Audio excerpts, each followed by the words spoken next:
তাতে লেখা আছে শিব ভিক্ষা করে নিজের পেট পালতেন। তো একজন ভিখারি আর নেশাখোরকে কেন আমরা ভগবান মানব? কিন্তু আমি এইসব কথা বললি তাহলে দাঙ্গা হাঙ্গামা হয়ে যাবে না? শ্রীকৃষ্ণ শঙ্খচূড়ের স্ত্রী তুলসী দেবীকে ধর্ষণ করেছিলেন। শ্রীকৃষ্ণ কি পয়গাম্বর হতে পারেন? প্রথমে আরও একটু বলতে দিন।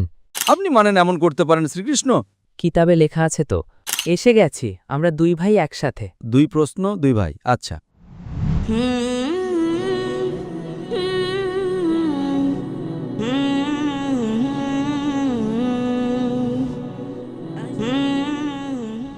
আমার নাম তপু পাল, আমি মেঘালয় থেকে এসেছি। আমার প্রশ্ন হলো, আমরা শ্রীকৃষ্ণকে সবচেয়ে বড় ভগবান মানি। যখন আমি হিন্দু শাস্ত্র পড়ি, ওই শাস্ত্রগুলোতে লেখা আছে যে শ্রীকৃষ্ণ শঙ্খচূড়ের স্ত্রী তুলসী দেবীকে ধর্ষণ করেছিলেন। তো কেন আমরা একজন ধর্ষককে ভগবান মানব?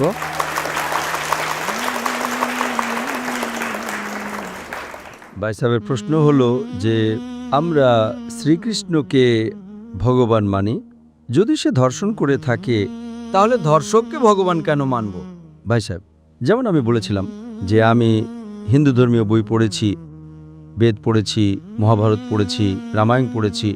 আর আমি যখন জনসম্মুখে প্রচার করি তো আমি এমন প্রচার করি, ভালো কথা বলি, পড়ি, সব কিছু সাদৃশ্যের কথা বলি, আর বলি, মতভেদের কথা বলি না।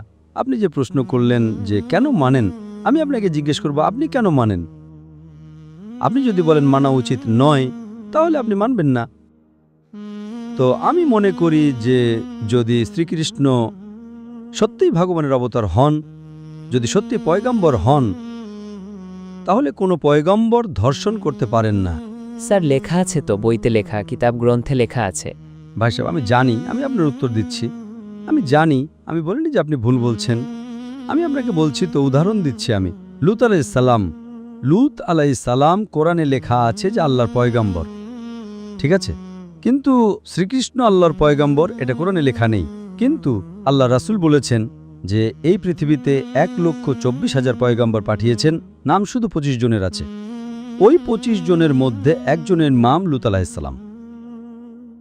যখন আমি বাইবেল পড়ি, বাইবেলে লেখা আছে যে লুত আলাইহিস সালাম জিনা করেছেন নিজের মেয়েদের সাথে, যা আপনাদের শাস্ত্রে লেখা আছে, তার চেয়েও বড় গুনাহ লেখা আছে বাইবেলে।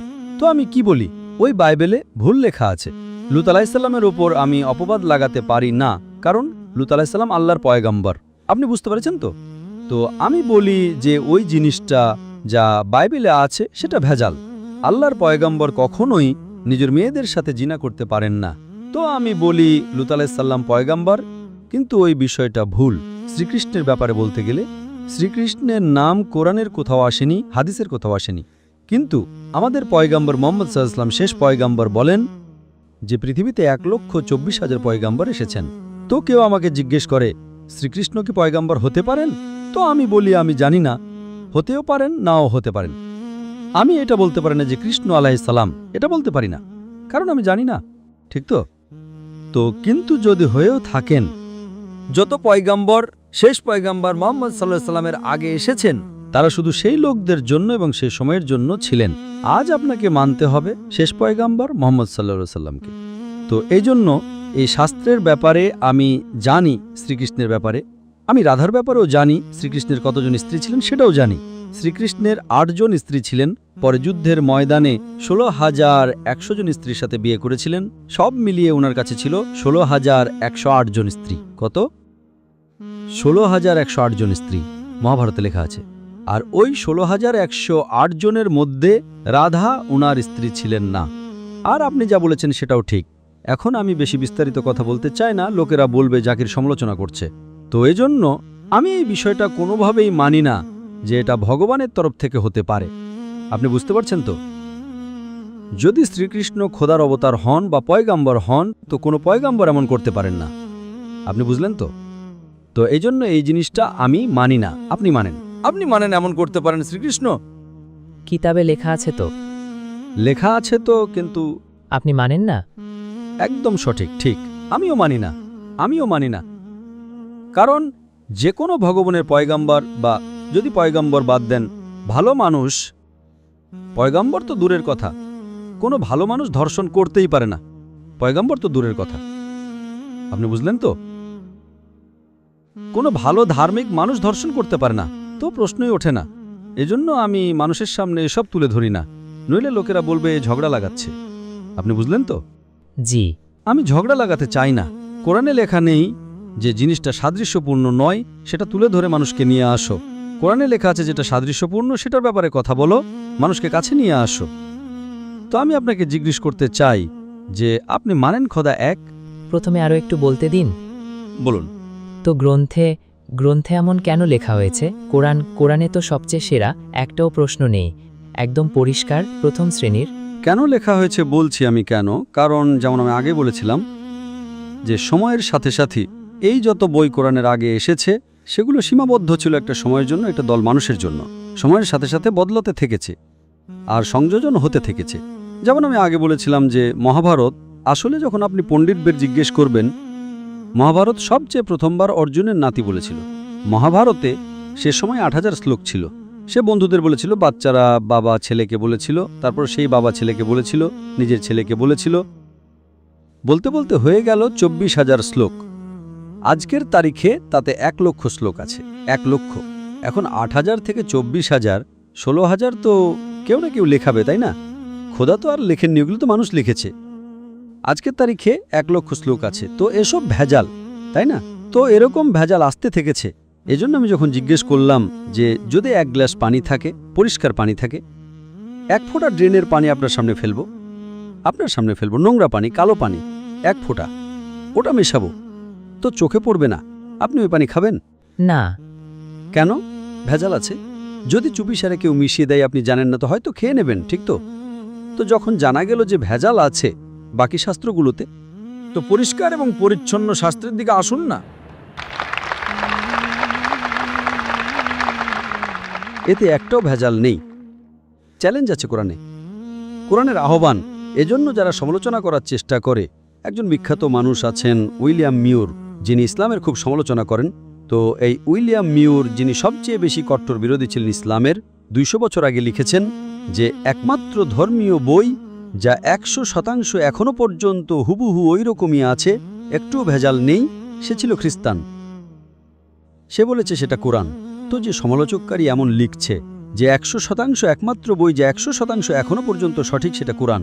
তো এজন্য যদি আপনি জানতে পারেন যে বাকি বইগুলোতে ভেজাল আছে, তো আপনি সঠিক বইয়ের দিকে চলে আসুন, কোরআনের দিকে। আমাদের জানা আছে, কিন্তু মানুষের জানা নেই। তো মানুষকে ছাড়ুন, আপনি কেন আগে মেনে নেন না? আপনার জানা আছে, আপনি আমল করছেন না, তো বাকি লোকেরা কেন আমল করবে ভাই?